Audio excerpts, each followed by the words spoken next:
Floridians are keeping an eye on Tropical Storm Fred and bracing for rain. This comes as the state also grappling with rising COVID cases and a debate over some pandemic protocols. Joining me now to discuss it, Francis Suarez, Mayor of Miami. Mr. Mayor, thank you for taking time. I want to get to that tropical depression Fred, but first let's talk about the situation with COVID cases. You're somewhere just shy new positivity rate, just shy of 19%. How are things going there? Who is most impacted?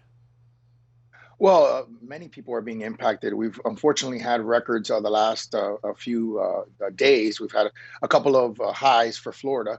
I'm actually in a COVID hospital right now visiting a 40-year-old who's in ICU.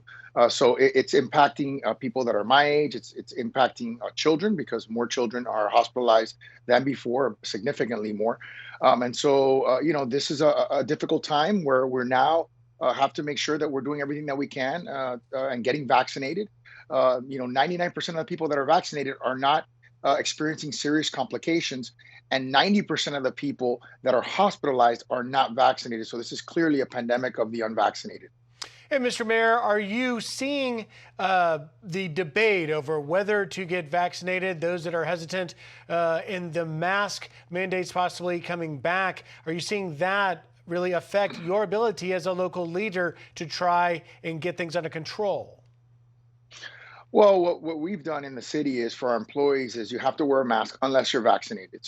Obviously, the preference would be for people to be vaccinated because we're seeing the statistics that show overwhelmingly that if you're vaccinated, you don't suffer serious complications. And most of the people that are hospitalized are not vaccinated. So I think we're starting to see a pendulum swing where many people who are resistant or who are hesitant to be vaccinated are now seeing people that are, for example, my age that are being hospitalized or children that are being hospitalized. And I think that's changing their minds. And I'm glad it is.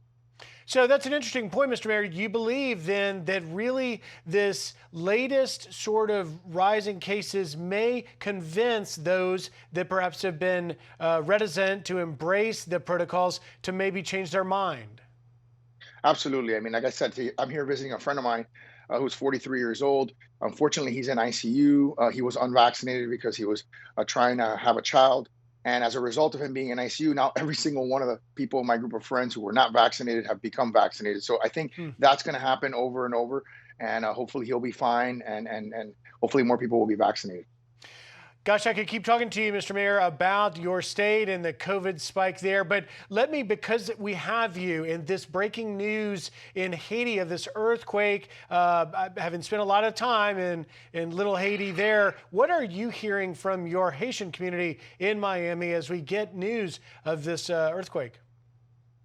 Well, unfortunately, it's another devastating event that has happened in Haiti. Obviously, they're reeling after the assassination of their president. The country is disorganized from a political perspective, and for them to have suffered an earthquake, which could be even greater than the one in 2010, with massive aftershocks, it's unclear exactly what the devastation is or will be. But the early reports are not good, and obviously, people are extremely anxious here.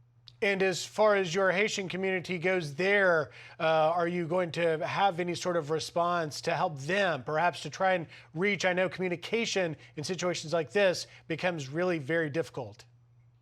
Absolutely. I mean, we have, like you said, a Little Haiti Cultural Center, which was created in the city of Miami, and it's probably one of the largest diaspora of Haitian Americans here in the United States. So we will be using that facility to connect with the Haitian community and make sure that we're doing everything we can in the city to support them here and them over there. And lastly, in the 30 seconds we've got, Mr. Mayor, we're glad that a hurricane named Fred is not hitting you, but you are going to get quite a lot of rain. Are you prepared? What are you concerned about? We sure are. We're usually prepared for hurricanes and for large hurricanes. So this, in a sense, for us, being the big first storm of the season, is welcome news that we're not going to get the brunt of a storm, and we're prepared for it.